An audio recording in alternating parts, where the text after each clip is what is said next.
Ce contenu est produit par Starter Productions. Bonjour à tous.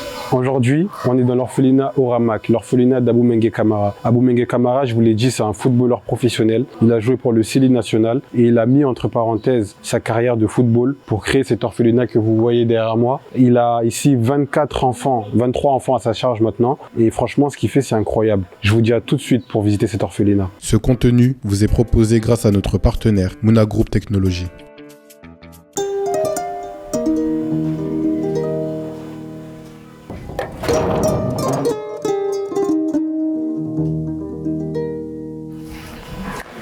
Basekou. Ça va, tu vas bien? Le grand boss. C'est comment mon gars? Ça va, merci. Et toi? Aujourd'hui, c'est notre visite. Visite de l'orphelinat. Bon, pour moi, c'est pas une première, mais on vient voir le lieu. Ok. Ça va bien? Ça va, Dieu merci. Bonjour, vous allez bien? Bonjour. Bonjour. Bonjour, tu vas bien? Bonjour, je m'appelle Conté. Bonjour. Bonjour.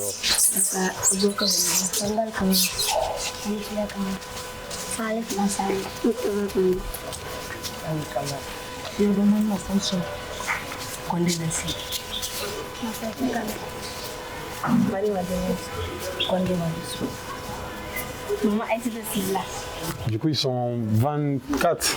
Oui. 24. 23. 23, ok. Oui. Bon, j'espère que tu vas bien déjà, que tout se passe Ça bien. va, Dieu merci. C'est M. Kamano. Kamano, comment est-ce que tu vas? Bon, c'est mon type, ça. Le type de l'orphelinat. C'est lui qui gère tout. Oui, c'est lui qui gère tout ce qui se passe ici. Au niveau de la gestion des enfants. Voilà, exactement. Okay. C'est lui qui est avec des enfants aussi. Ok. Les autres sont derrière, ils sont en train de cuisiner là. Ok, ceux qui s'occupent de la nourriture. Voilà, exactement. Ok. Parce que le week-end, c'est eux qui cuisinent. Ok. Donc la plupart, il y a une dame qui vient, celle qui prépare pour eux. Mais le week-end, c'est eux-mêmes qui cuisinent qu'en fait. Ok. Ils les font habituer quoi. Ok. Est-ce que tu pourrais te présenter déjà pour les gens qui ne te connaissent pas? Ok, bonsoir à tous. Nous sommes à l'orphelinat Oramak, orphelinat Aboumengue Kamara. Voilà les enfants, nos enfants, vos enfants, les enfants du pays. J'aimerais vous les présenter. Voilà Ousmane Kamara, Ousmane Conté,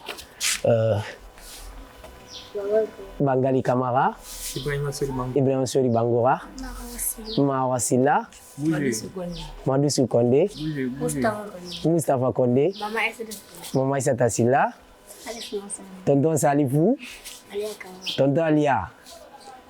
Mais reprends encore. Ah, ok. Bangali Kamara, Ali Souma, Ramatoulaye, Marie-Madeleine, Lansine Kondé, Tonton Moussa, et Lassou, avec la tête longue. Postavo. Voilà. Comme je vous l'ai dit, c'est nos enfants, ils sont là, ils sont avec nous. Maintenant, soyez les bienvenus, on vous invite. Ok. Du coup, toi, personnellement, tu es footballeur professionnel. Est-ce que tu pourrais te présenter pour les gens qui ne te connaissent pas encore?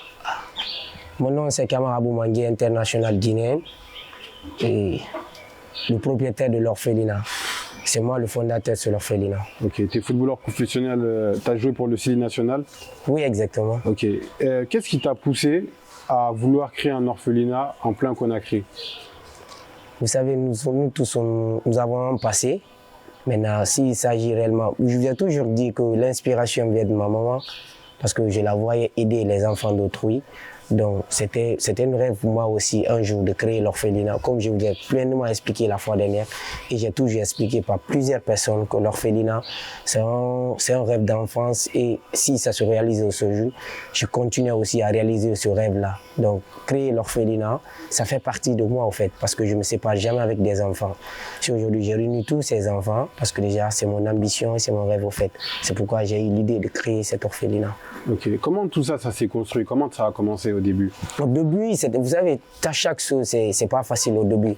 Au début, quand j'avais 2 ou 7 personnes qui partaient au moins chez nous, et par après, quand je demandais les enfants, comme j'ai tout le temps expliqué, comme ils mangeaient. Ça, c'était dans ta maison?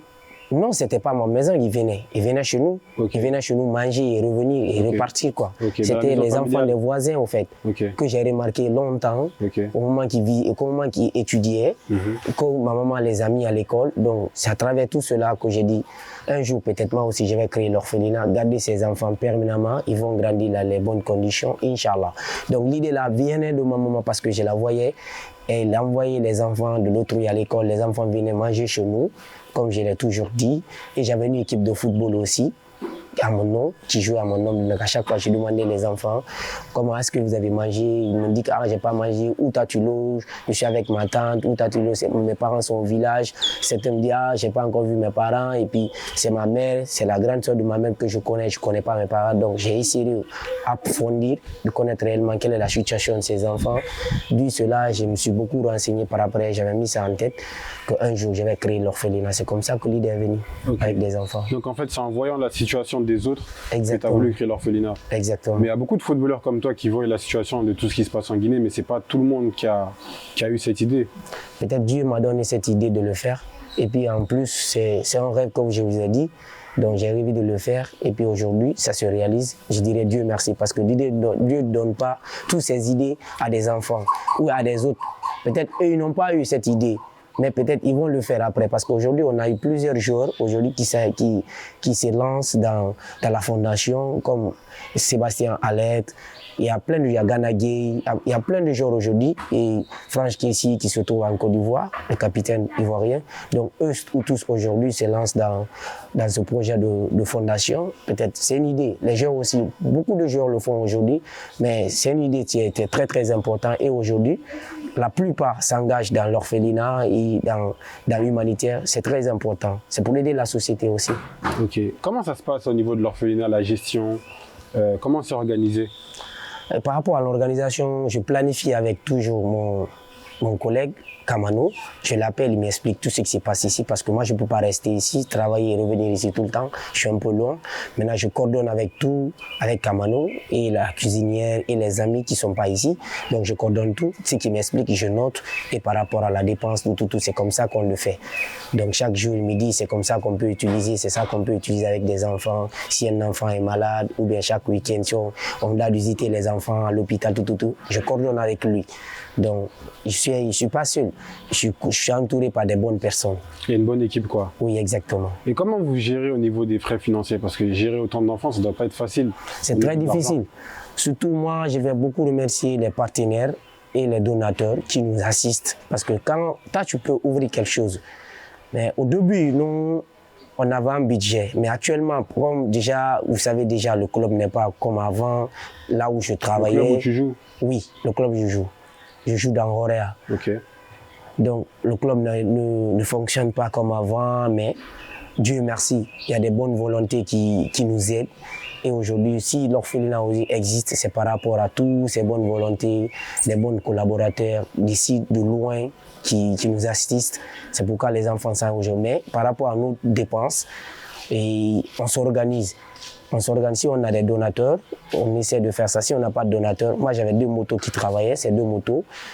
Leur recette, c'est ça parce que c'est 420 000 par semaine, 440 000 par semaine, 440 000, les 2 motos. Les 2 motos, quand ils versent cela, et puis moi j'ajoute, j'augmente parce qu'actuellement je ne travaille pas. Donc c'est à travers ça, je me bats et puis je coordonne avec Kamano sur le plan financier, c'est comme ça qu'on fait. Et surtout la dame qui prépare pour les enfants, on la paye aussi. Et les repetiteurs des enfants, tout. Mais on s'organise par rapport à ça, par la grâce de Dieu, parce qu'on ne peut pas dire on a un fonds qui gère cela. Mais à travers ce qu'on reçoit, c'est dans ça on travaille et puis on discute, on essaie de faire ce qu'on veut. Et ce que moi aussi je gagne, un peu partout avec des amis, ce que je fais avec ma famille, tout. C'est là que je ressemble parce qu'à chaque semaine, on doit payer la dépense et dans tout cela, je me débrouille. Tu réinvestis ici?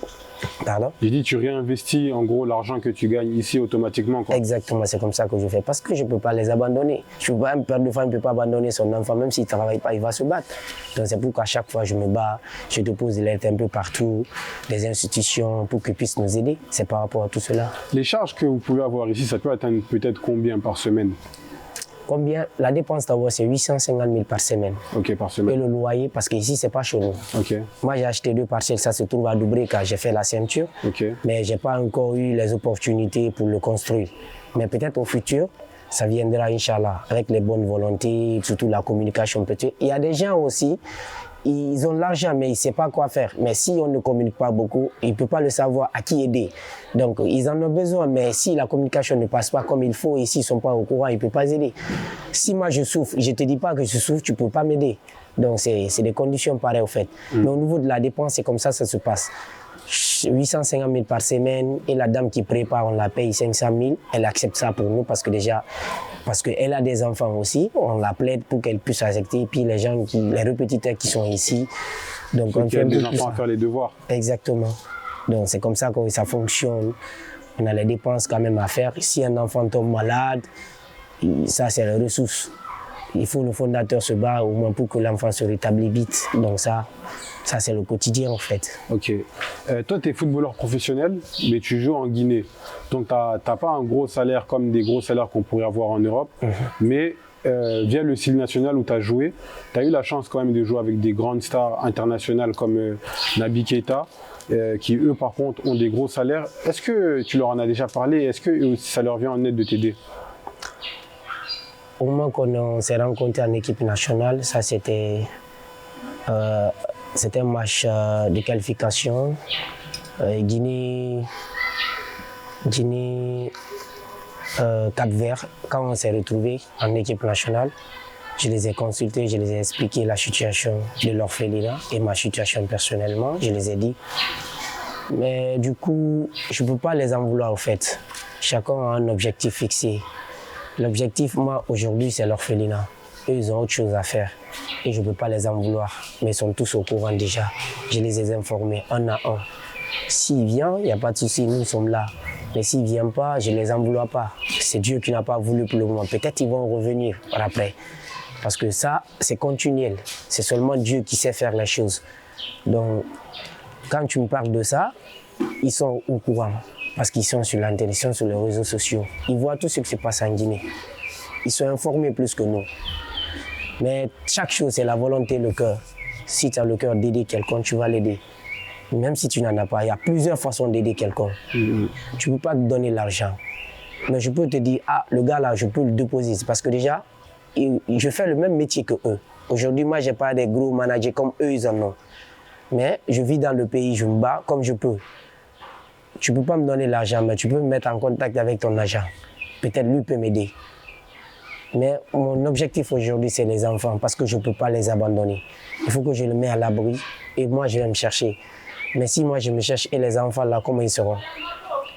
Qui va payer les loyers? Qui va s'occuper d'eux? Il n'y a personne qui va le faire. On ne peut pas aider les autres quand on ne s'aide pas soi-même d'abord. Exactement. Donc, c'est pourquoi je ne dis pas que je vais abandonner le football pour eux, mais je me bats pour avoir un travail, pour avoir continué mon travail, pour nourrir ces enfants. Et c'est ça mon objectif. Je leur dirais que ces enfants-là, c'est nos enfants. Ce n'est pas moi seulement. Peut-être moi, j'ai eu l'idée de créer l'orphelinat. Mais demain, personne ne sait ce qui va. Ils n'ont pas choisi d'être comme ça. C'est Dieu qui a voulu. Nous sommes tous passeurs. Aujourd'hui, c'est moi, demain, c'est eux. Et l'argent, c'est juste pour utiliser, quoi, au fait. Tous les biens qu'ils ont faits, ils ne vont pas rentrer. Les maisons qu'ils ont construites, ils ne vont pas rentrer dans toutes ces maisons-là. Peut-être il y a quelqu'un d'autre qui va l'occuper par après. Mais ça dépend de Dieu. Donc, je n'en voulais à personne. C'est mon destin. Je suis mon destin. Ok. Et l'État? Parce que l'État, dans tout ça, ils ont le ministère de la promotion. Oui, exactement. Nous communiquons beaucoup sur ça. Les orphelinats n'ont pas été dotés pour le moment. Ok. Mais normalement, c'est la mission de l'État d'aider les orphelins. C'est ça ce que j'ai dit. L'État est au courant. Ils sont déjà informés, certains partis, parce que nos partenaires savent déjà. Et on fait beaucoup de communication par rapport à ça. Mais si l'État ne vient pas, on ne peut pas abonner ses enfants. Ils ne sont jamais venus ici? Non. Même pour visiter? Non. Il y a des groupes qui viennent, des partenaires qui viennent. On a un monsieur qui nous aide beaucoup, monsieur Sorel Keita, honorable Sorel. C'est le parrain de l'orphelinat. Il nous aide de temps en temps. Mais on ne peut pas dire que tout ce qui se passe à l'orphelinat, ils vont s'occuper de ça. Non. Mais lui, il le fait à compte privé, c'est pas au nom de l'État. Oui, c'est ce que j'ai dit, on parle au nom de l'État. Mais comme aujourd'hui, il travaille avec l'État. Donc c'est pourquoi on veut dire, lui, au moins, il fait ce qu'il peut faire. Donc il y a plein de personnes qui viennent au nom de l'État. Mais ça, c'est personnel. C'est à leur vœu, ils viennent. Ce n'est pas au nom de l'État. Mais l'État, personnellement, ils ne sont pas encore dépassés. J'ai déposé les lettres un peu partout, à la direction, tout, un peu partout, au fait. Mais ils n'ont pas encore eu la réponse. Mais peut-être ça va venir. Mais nous, on ne compte pas sur eux. Parce que déjà, ça fait plus de 9 ans, 10 ans que je suis avec ces enfants. Et j'ai eu 2 parcelles qui se trouvent à Dubreka, qu'on aime construire. Ici, le loyer se paye à 2 500 000 par mois. Tu t'imagines, moi, je ne travaille pas. Comment le loyer, je vais payer le loyer, occuper de ces enfants? Comment on va le faire? S'il n'y a pas de bonne volonté aujourd'hui, les enfants se trouvent sur la rue. Donc pour éviter tout cela, il faut que l'État s'implique. Il faut que l'État aide les orphelinats, c'est très important. Oui, c'est leur responsabilité, il faut qu'ils le fassent. Il faut un budget pour les orphelinats, si on pourrait parler. Et si nous, on abandonne ces enfants, ils deviendront quoi demain? C'est le problème de l'État aussi. C'est clair. Il faut que l'État, on leur donne l'espoir pour ne pas qu'ils partent. Aujourd'hui, parmi ces enfants, je ne peux pas le dire, mais parmi eux, il y a ces parents qui ont laissé leur vie pour ces enfants. Ils ne vivent pas aujourd'hui à cause de sauver ces enfants. L'État doit toucher à ces genres de choses. Nous, on va leur dire, ils n'ont qu'à essayer d'aider ces enfants parce que déjà, ils doivent le faire parce que c'est leur responsabilité.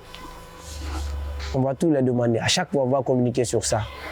Mais si l'État ne s'implique pas pour aider ces orphelinats, il y a plusieurs orphelinats aussi qui n'ont pas un endroit où dormir.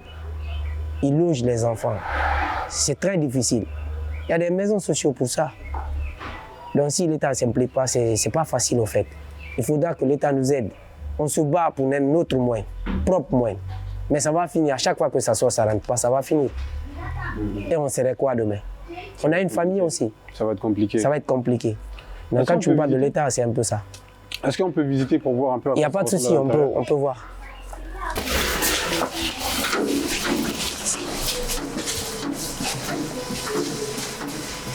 Ici, c'est notre grand salon. C'est ici qu'on fait la répétition. C'est ici les enfants mangent. Ok. Derrière ici, c'est la cuisine. Ok. Ici, c'est votre salle de... Notre salle de répétition. Ok. Voilà, comme vous le voyez déjà. Ok. Voilà. C'est ici, il faut les devoirs. Et exactement. Et c'est ici qu'on mange. Voilà. Ok. Derrière ici, c'est la cuisine. Ici, c'est les chambres.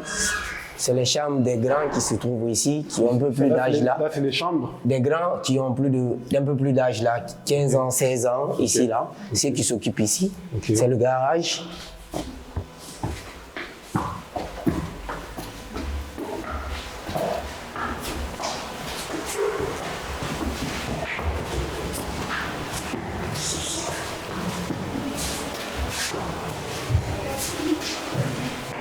Ici, c'est les chambres de mes femmes. J'ai beaucoup de femmes.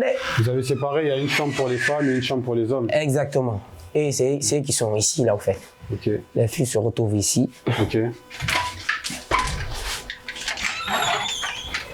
C'est leur balcon, ça, et puis c'est ici qu'ils restent pour tresser un peu, tu vois. Ok. Ouais.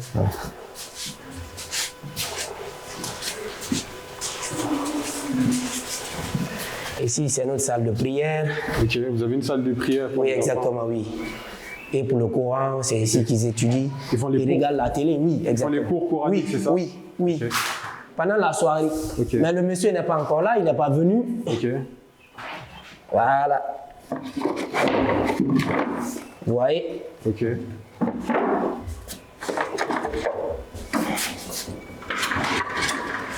Ça, ils font ça tous les jours. Pas tous les jours, mais c'est le monsieur qui nous programme. Ok. C'est le maître qui nous programme. Ok, 4 fois par semaine, oui. Le maître coranique. Oui, le maître Ok, coranique. 4 fois par semaine. Oui. Il vous dit en gros quand il vient et Exactement. vous planifiez avec les enfants. Oui. Ok. Ah, c'est pour ça qu'on devait se voir, je crois, vendredi, mais tu m'as dit qu'ils avaient cours coranique. Voilà, exactement. Ok. C'est pourquoi je vous ai dit.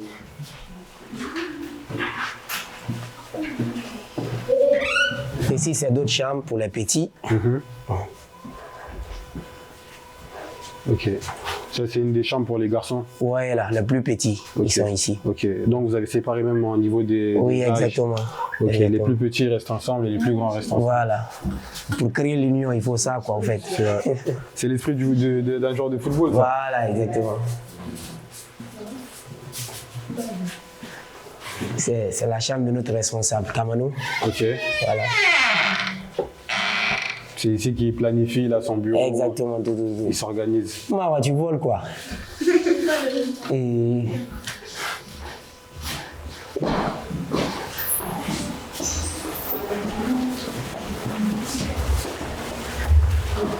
C'est l'heure du repas, non? Hein? Il n'est pas l'heure? Ah, venez, on va manger ensemble, c'est mieux. Ici, c'est notre cuisine, ça, en fait. Ok. C'est ici que vous avez les dames qui viennent faire à manger. Voilà, exactement.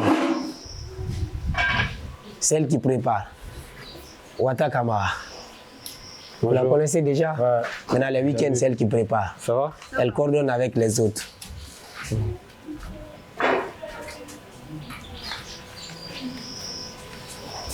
Ok. Bravo déjà pour ce que vous faites. Bah, c'est cool. On se bat comme on peut. La vie, c'est ça.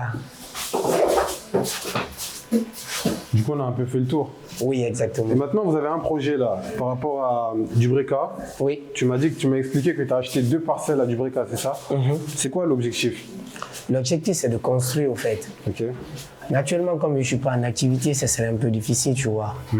M'occuper de ses enfants et m'occuper de là-bas, ça va être difficile. Ok. C'est pourquoi j'ai dit l'État doit s'impliquer parce que déjà, si moi j'ai fait des efforts pour acheter ces 2 parcelles, il faudra l'implication de l'État, en fait, pour nous aider à construire, pour nous mettre en contact avec des partenaires qui viennent, qui s'occupent de ça, en fait. Ok. Le but, c'est de délocaliser l'orphelinat pour le mettre là-bas maintenant. Oui, parce que déjà, il y a des enfants qui viennent 2 ans, 3 ans, je ne peux pas les mettre ici. Qui va s'occuper d'eux? Maintenant, ici, nous étions chez nous. Là, je vais essayer de m'organiser par rapport à ça. Je vais chercher des sages-femmes. Ils vont rester là-bas permanemment pour s'occuper de ces enfants pareils. Ok. Tu vois, non? Mais si on n'est pas chez nous, C'est compliqué. c'est un peu compliqué. En plus, tu vois. tu as des charges tous les mois vu que tu Voilà, exactement, nous ne sommes pas à l'abri ici. Parce que tôt ou tard, le propriétaire ici va venir. Ah, mon fils vient de l'Europe, ou bien mon fils doit se marier. Il faudra que vous libérez la maison. Comment on va faire? Ça va être compliqué. Ça va être compliqué. Et le problème de loyer actuellement, c'est très difficile. Ici, je paye à 2,5 millions. Et c'est d'autres endroits, ils vont dire à 4 millions, 5 millions par mois. Je ne travaille pas où je vais prendre ça. C'est un peu difficile. Au moment que je travaillais, là, je ne pensais pas à ça. Je pouvais le faire. Parce que c'est ma responsabilité. Je dois assumer ma responsabilité. Si je ne travaille pas, c'est le deuxième cas, au fait. Mais si l'endroit que j'ai acheté là-bas, c'est construit, je ne parle pas de maison, je vais m'occuper de ses enfants comme je peux. Non, c'est chez toi. Voilà, exactement. Là-bas, c'est chez moi. Okay. Comme à Dubreka, pourquoi je veux décoller, exactement amener les enfants là-bas. S'ils sont là-bas, moi, j'ai la tête tranquille. J'ai la peur du cœur, au fait. Est-ce que tu connais un peu à peu près le budget qu'il te faudrait pour faire la maison, réaliser la maison à Dubreka? Pour finaliser, ça serait un peu difficile parce que ça dépend d'un plan, au fait. Vous n'avez pas fait tout ça encore? J'avais fait un plan, mais je dois modifier le plan parce que déjà, j'avais prévu mosquée dedans, mais l'autre, là, ce que j'avais fait, il n'y avait pas de mosquée. Donc maintenant, là, j'ai prévu ça dedans. Et les dortoirs. Donc il faudra mettre tout dedans. Pour les enfants? Pour les enfants, oui, exactement. Donc il faudra modifier. Okay. Mais ici, estimatif déjà. Pour commencer ce genre de maison, il faut juste faire parce que déjà, moi, je connais l'endroit. Je vais aller acheter les briques, je vais acheter tous les agrégats pour la construction. Quand j'achète tout cela, je mets là-bas et puis je vais consulter les gens. En fait, ils vont venir, on va discuter. À travers ça, ils vont le faire.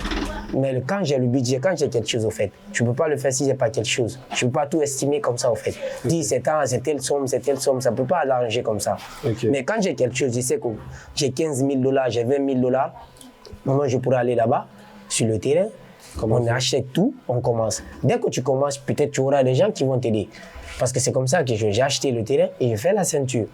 Au moins, les gens verront un début, quoi. Exactement. C'est pourquoi j'ai lancé. Mais si maintenant, là, on commence à construire petit à petit 5 000 $, rien n'est plus, hein.